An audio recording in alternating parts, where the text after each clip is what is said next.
Assalamualaikum warahmatullahi wabarakatuh.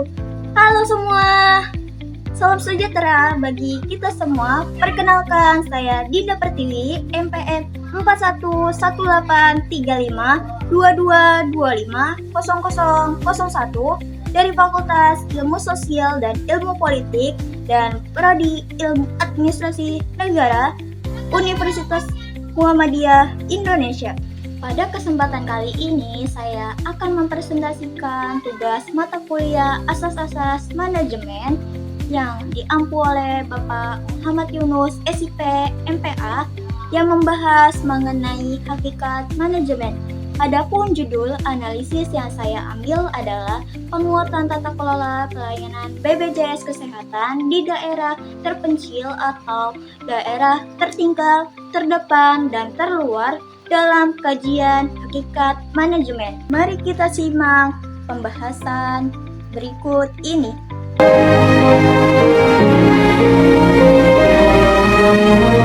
Yaitu fenomena yang terjadi. Program Jaminan Kesehatan Nasional atau JKN yang dikelola oleh BPJS Kesehatan dirancang dengan prinsip ekuitas, yaitu memastikan seluruh warga negara Indonesia mendapatkan akses pelayanan kesehatan yang adil tanpa terkendala biaya. Namun, dalam implementasinya, kebijakan yang bersifat satu sistem untuk semua ini mengalami benturan hebat ketika diterapkan di daerah tertinggal, terdepan, dan terluar. Di wilayah perkotaan, tata kelola BPJS Kesehatan berjalan beriringan dengan digitalisasi sistem dan kelengkapan fasilitas. Namun, fenomena yang terjadi di daerah 3T justru menunjukkan adanya kesenjangan struktural dan operasional yang kontras. Yang kedua yaitu fakta keterbatasan dokter spesialis di berbagai daerah membuat pasien harus rela mengeluarkan biaya yang lebih besar dan antri untuk mendapatkan penanganan. Dan tidak meratanya keberadaan dokter spesialis ini dirasakan langsung oleh masyarakat penderita penyakit tertentu seperti kanker, tumor, jantung, dan lain sebagainya. Berdasarkan data Konsil Kedokteran Indonesia atau KKI, jumlah dokter spesialis di Indonesia mencapai 48.231. Dari puluhan ribu dokter spesialis tersebut, jumlah dan ketersediaannya belum merata di seluruh Indonesia. Saat ini masih dominan di Pulau Jawa, khususnya di ibu kota Jakarta. Berdasarkan Kementerian Kesehatan Republik Indonesia, 3 sampai dengan 6 jam waktu tempuh pasien gawat darurat di daerah kepulauan dan pegunungan dapat menempuh perjalanan berjam-jam untuk menjangkau rumah sakit rujukan terdekat. Berdasarkan BPJS Kesehatan tahun 2022 yaitu hambatan infrastruktur digital, sejumlah puskesmas di wilayah 3T tidak memiliki akses internet yang stabil, menjadikan sistem rujukan online yang diwajibkan pemerintah tidak dapat berfungsi. Hal ini memaksa pasien dapat mengantri secara manual selama berhari-hari.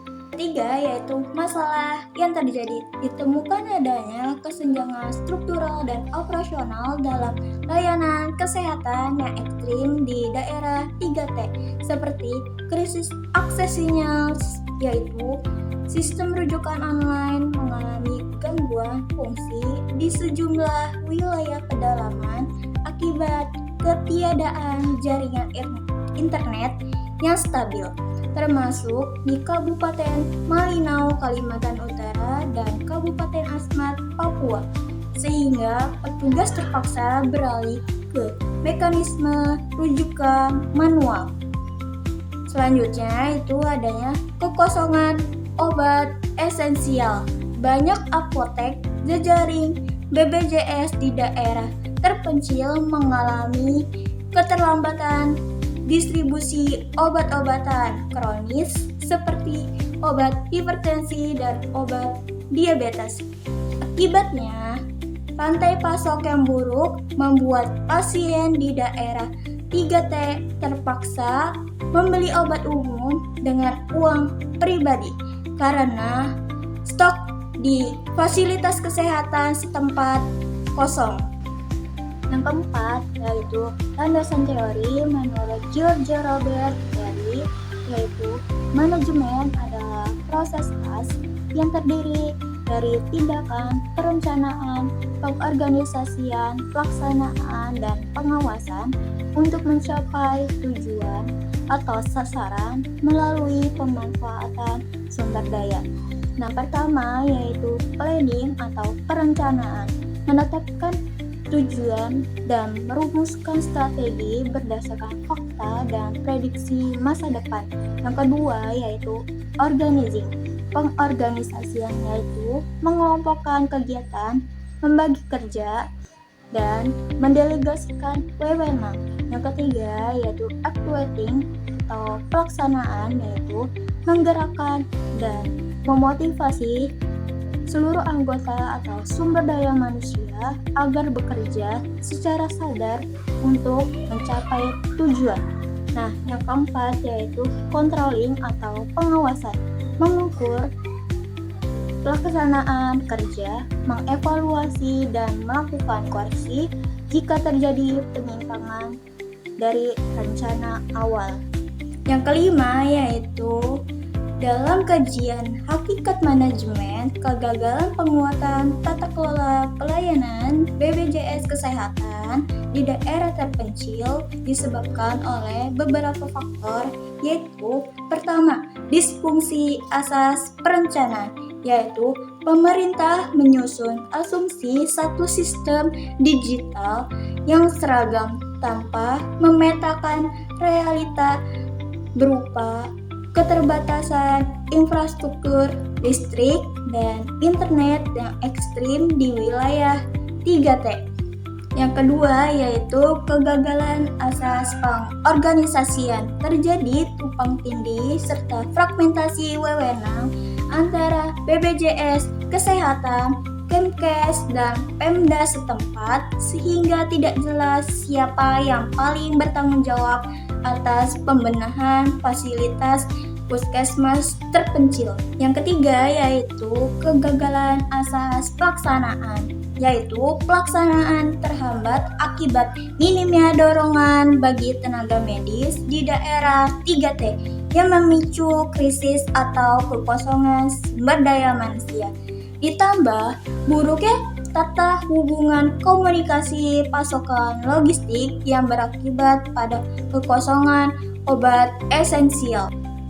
Yang keempat yaitu kelemahan asas pengawasan, terjadi controlling defisit karena tidak adanya sistem pengukuran kinerja pelayanan fasilitas kesehatan secara langsung, membuat penumpukan antrian manual dan manipulasi administratif di pedalaman luput dari deteksi pusat. Yang keenam yaitu analisis berdasarkan pada asas-asas tata kelola pemerintahan yang baik. Pertama yaitu adanya asas keadilan sosial. Undang-Undang Nomor 24 Tahun 2011 yaitu setiap warga negara tanpa terkecuali mereka yang berada di wilayah tertinggal, terdepan, dan terluar berhak mendapatkan mutu pelayanan kesehatan yang setara. Pemerintah harus mendistribusikan subsidi dan fasilitas secara proporsional.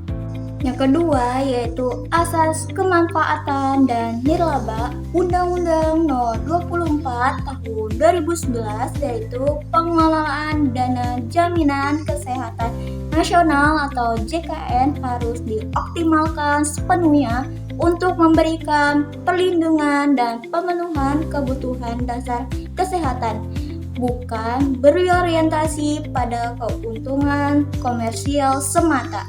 Yang ketiga yaitu asas desentralisasi dan otonomi daerah, yaitu pemerintah pusat dan daerah berbagi wewenang dan tanggung jawab wajib dalam mendukung pendanaan serta penyediaan infrastruktur dasar di kawasan terpencil melalui anggaran pendapatan dan belanja negara maupun anggaran pendapatan dan belanja daerah.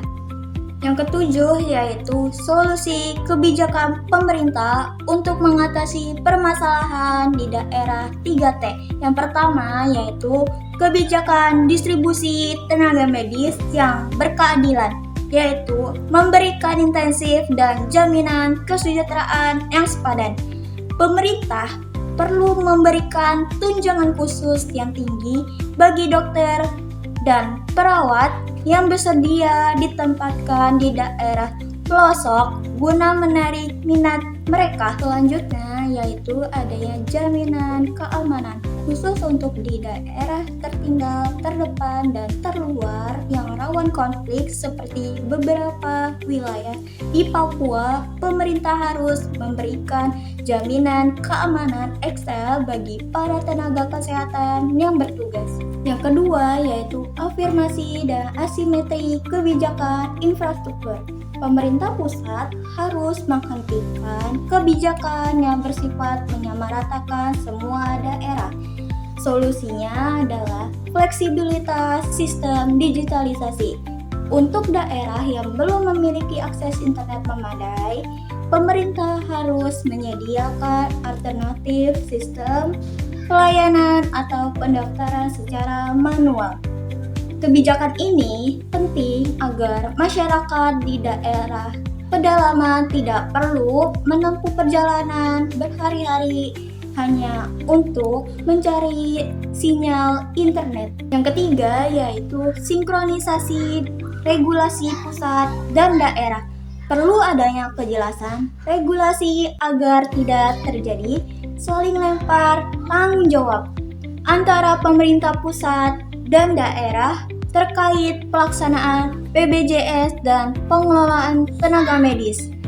Kebijakan desentralisasi atau otonomi daerah harus diselaraskan dengan aturan teknis dari pusat sehingga kedua pemerintah ini dapat bersinergi dalam mendanai dan mengelola fasilitas kesehatan di daerah 3T. Demikian penjelasan mengenai penguatan tata kelola pelayanan kesehatan di daerah terpencil dalam kajian hakikat manajemen. Fenomena ini menjadi pelajaran penting bahwa pelayanan kesehatan yang baik hanya dapat terwujud apabila setiap pemerintah menjalankan kewenangannya secara profesional dan berorientasi pada kepentingan masyarakat.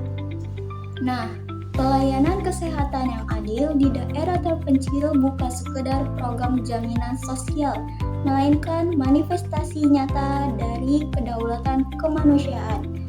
Studi kasus tata kelola pelayanan BPJS Kesehatan di daerah terpencil menegaskan bahwa penerapan asas-asas manajemen yang kokoh, planning, organizing, uploading, dan controlling adalah kunci utama dalam menjembatani ketimpangan aksesibilitas struktural dan operasional.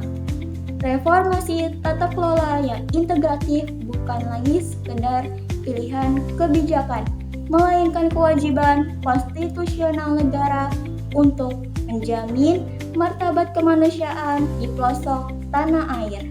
Sekian dari saya, kurang lebihnya mohon maaf. Wassalamualaikum warahmatullahi wabarakatuh.